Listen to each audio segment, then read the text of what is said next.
Suatu kali lagi ngumpul-ngumpul, ini ulama nih, kiai ngumpul, bayangin aja kiai ngumpul. Kalau kiai ngumpul, omongannya tau nggak apa? Kalau di Indonesia, ngomongin poligami. Tapi kalau di zaman Imam Bahauddin, kalau ketemu ngumpul, yang diomongin apa? Sa'ala ahadun, la, bukan politik.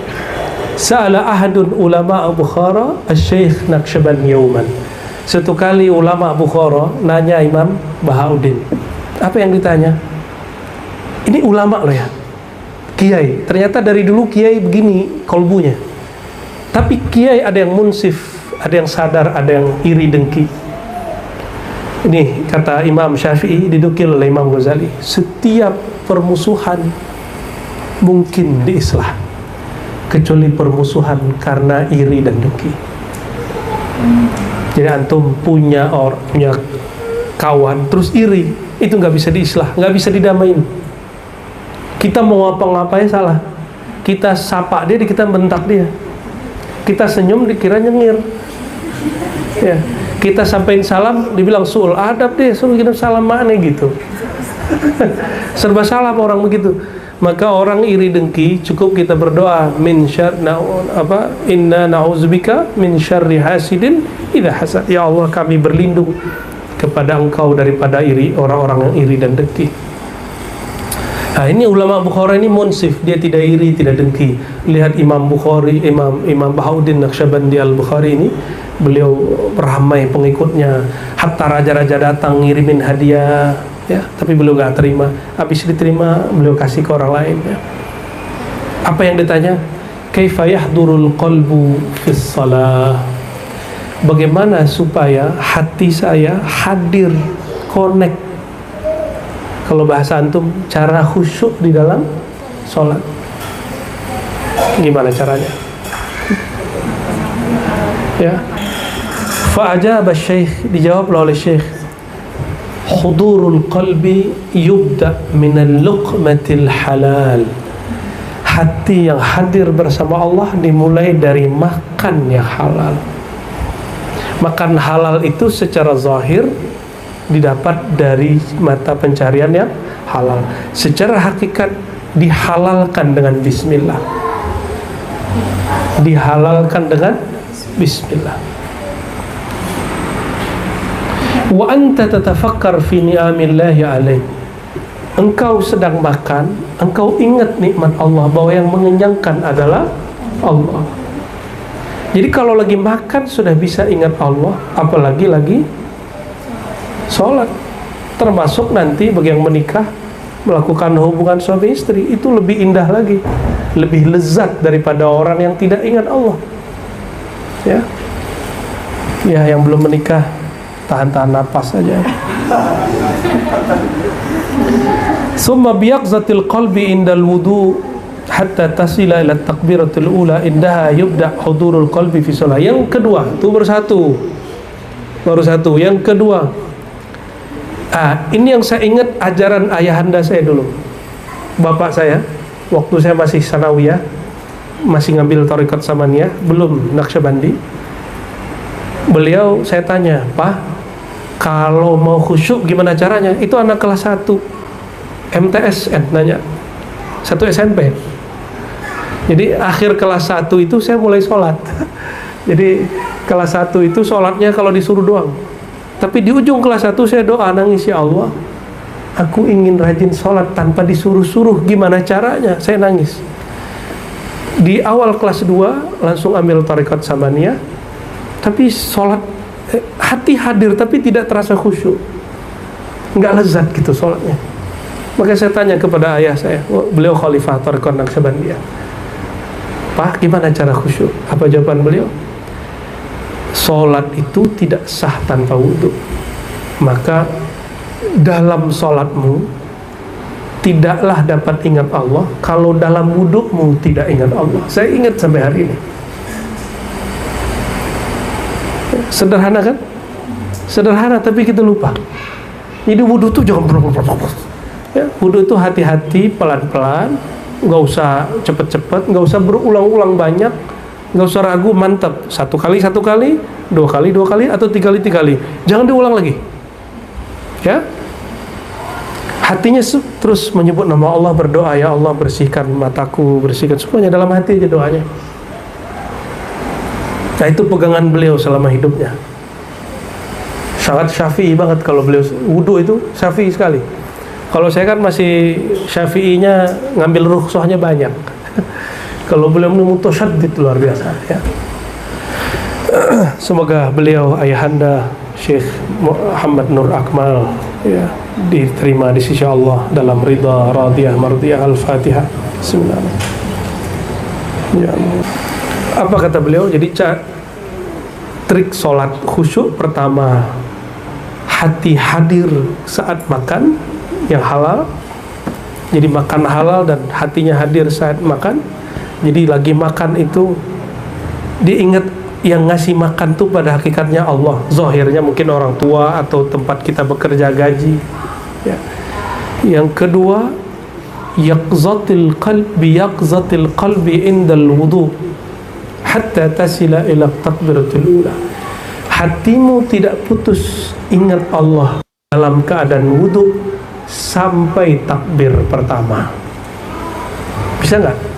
Itu sebabnya di zaman Nabi SAW ada sahabat ba'da azan keluar masjid, itu Nabi marah. Karena kalau keluar masjid pasti dia main-main, dia lupa lagi kepada Allah Subhanahu wa ta'ala. Dan inilah rahasia ada sholat sunat sebelum sholat wajib. Berarti latihan ingat Allah dalam sholat sunat, supaya waktu di sholat wajibnya kolbunya lebih kuat ingat kepada Allah Subhanahu wa ta'ala ya. Dimulai ya, di ribat putra putri. Di ribat putra jalan nggak jamaahnya? Mungkin isya jalannya. Subuh lah. Subuh itu penting sekali ya. Ya. Kecuali antum udah punya zaujah, waktunya pendek, nggak sempat ya sama zaujah, boleh. Belum punya zaujah ya.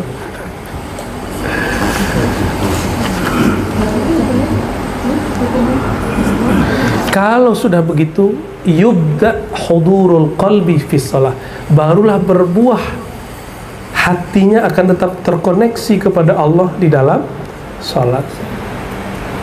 Jadi kalau diringkas gimana? Cara mencapai khusyuk, caranya gampang. Makan yang halal dan ingat Allah saat makan, dan berwudu dan ingat Allah dalam berwudu. Ingat bagaimana caranya? Kalau lagi makan bisa nyebut nama Allah nggak? Bisa. Di mana? Di dalam kolbu. Berarti wajib belajar zikir kolbu. Bukan sunat, kan ayatnya jelas, wazkur rabbaka fi nafsik. Sebut nama Allah di dalam dirimu. Ya. Idza dzukirallah wajilat qulubuhum. Jika disebut nama Allah, kolbunya bergetar. Ilmu menggetarkan kolbu ini wajib dipelajari, bukan sunat. Yang bilang sunat diharamkan khusyuk, berarti dia nggak akan belajar sunat kok. Apa dalilnya? Dalilnya tadi. Apa kaidahnya? Ma la yutimmul wajib illa bihi fahuwa wajib. Kesempurnaan salat dengan khusyuk atau bukan? Maka untuk menyempurnakan khusyuk itu mesti belajar zikrullah.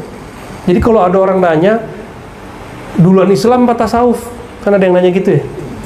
Itu pertanyaan konyol itu. Nggak ada Islam kalau nggak ada tasawuf. Salat, Islam dia kan salat. Salat itu kalau nggak khusyuk dipandang Allah nggak? Allah nggak pandang. Salat yang kolbunya nggak nyebut nama Allah, Allah nggak pandang. Maka khusyuk, kalau saya mengartikan khusyuk itu 3 level saja. Pertama, khusyuk bidzikri, khusyuk menyebut. Ini yang gampang. Menyebutnya jebut al-adadi ya, masih angka, masih bergerak. Yang kedua, zikir al-huduri, zikir tapi dia nggak nyebut, dia cuma ingat. Jika Allah berkehendak memberi dia anugerah, maka Allah berikan rasa dipandang di dalam dirinya, dipandang oleh kekasih, bikin merindingnya badan. ya, bisa pingsan loh ya. Orang yang kita suka, kita cinta, tiba-tiba adu pandang, jantung, itulah wajilat qulubuhum. Jika disebut nama Allah, jika bertemu tatap kolbumu dengan tatap Allah Subhanahu wa Ta'ala, barulah bergetar kolbumu. Ya, nikmat ya. Bergetar kolbu itu nikmat sekali ya, seperti nikmatnya jatuh cinta itu. Makanya memandang kekasih itu senang banget ya. Ya, dengerin suaranya senang. Saya dengerin suara dong dibacain sama dia. Mandang dia senang sekali. Itu sebabnya antum nggak bisa mandang langsung, mandang fotonya. Tapi kekasih sejati dia cukup pandang dalam dirinya. Ya, ana man ahwa ana. Idza ra'aituni nafsi ra'aituha. Kalau aku lihat diriku, aku lihat dia, kata Majnun kepada tentang Laila ya.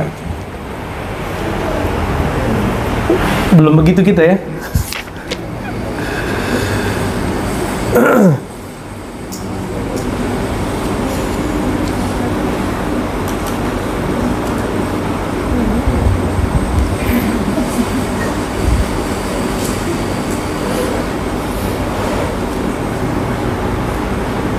Jadi suatu kali ada murid beliau,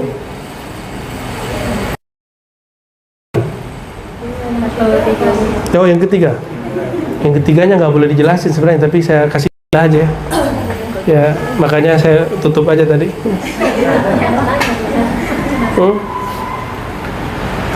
Fazkuruni azkurkum. Allah sebut kamu. Gimana cerita? Kita zikir tapi kita disebut Allah gitu. Segitu aja jelasinnya. Pernah dijelasin di mana? Di Sulsel tuh ada. Cari videonya, nggak bisa diulang hari ini. Karena hal itu turunnya sekali, nggak bisa diulang berkali-kali. Hal rohani, lazahnya baca ayat itu. Fazkuruni azkurkum. Ingatlah aku ingat kamu. Ya, di Sulsel saya pernah jelaskan itu. Ya. Kapankah Allah mengingat hamba? Di saat hamba mengingatnya. Nah, itu bahasa kakunya. Ya. Wa kana yuwalli ahamata lil ya. Wa yuqdim ma'idatahum bi nafsihi syarifah.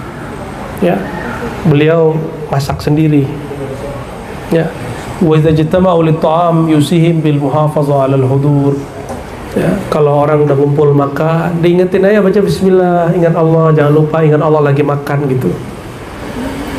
Kami itu setiap suluk, kalau suluknya 30 atau 40 hari, hari ke-21 kita makan kambing. Padahal makan kambing selama 20 hari nggak ada. Kita nggak makan daging, nggak makan ikan, nggak makan telur, hanya makan sayur-sayuran atau nasi. Kalau saya lebih senang makan itu apa? Kurma atau ubi-ubian. Mau nggak nanti suluk makannya ubi-ubian? Tapi lebih mahal ubi loh daripada ini. Tapi lebih sehat. Sayur ubi. Garam dikurangi. Garam itu berat untuk ginjal. Kalau ginjalnya berat, badannya lelah, bawaannya ngantuk aja. Ya. Gula dikurangi. Maka kalau ngopinya gulanya dikit. Kalau nggak nanti pankreasnya juga bekerja keras. Ya, kenapa? Karena kita lagi ngerawat yang satu lagi namanya liver. Orang kalau suluk tidurnya kurang, berarti livernya bekerja keras. Supaya tidak semuanya bekerja keras, maka dikurang-kurangi bumbu ini, bumbu itu dikurang-kurangi semua. Ya. Kopi boleh, tapi nggak terlalu banyak. Kopinya kalau bisa kopi tawar. Tehnya teh tawar. Jangan ditawar-tawar lagi. Ya.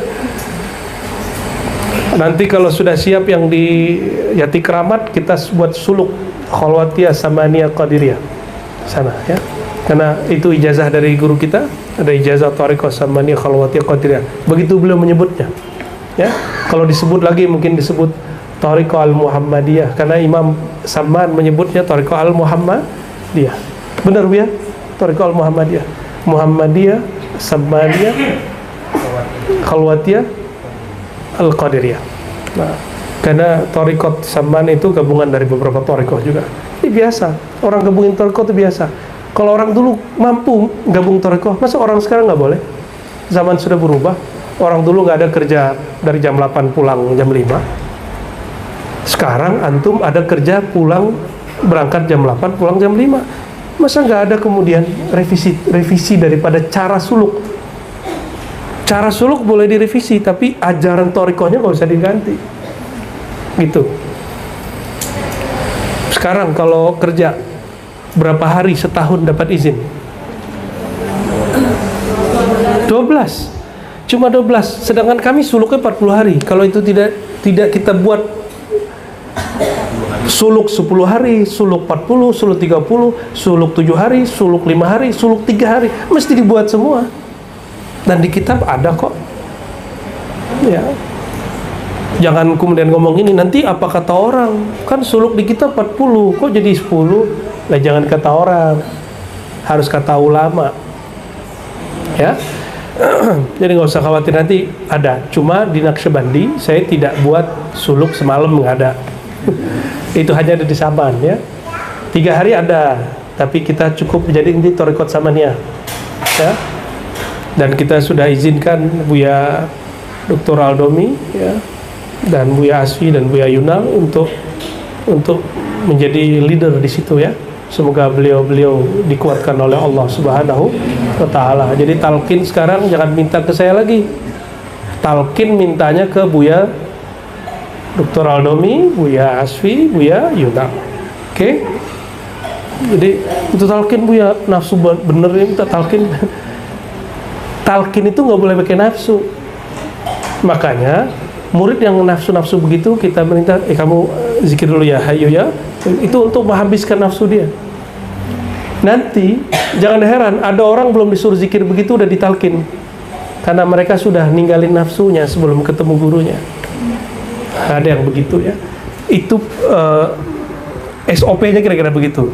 Kan boleh aja toh guru melakukan hak otoritasnya sendiri, itu boleh-boleh aja, ya. Cuma itu standar, itu untuk merapikan nafsiyah kita, ego kita, ya. Nafsiyah itu ego. Apakah semua yang kita minta mesti dikasih? Antum minta talqin langsung dikasih. Cuma kalau nggak dikasih terus syekhnya nggak usul gitu, kayaknya Buya Aldomi ini belum usul. Kenapa? Ani minta talqin nggak dikasih, nggak kasat dia. Emang begitu? Kasapnya dalam sholat, ya, banyak yang pikir-pikiran.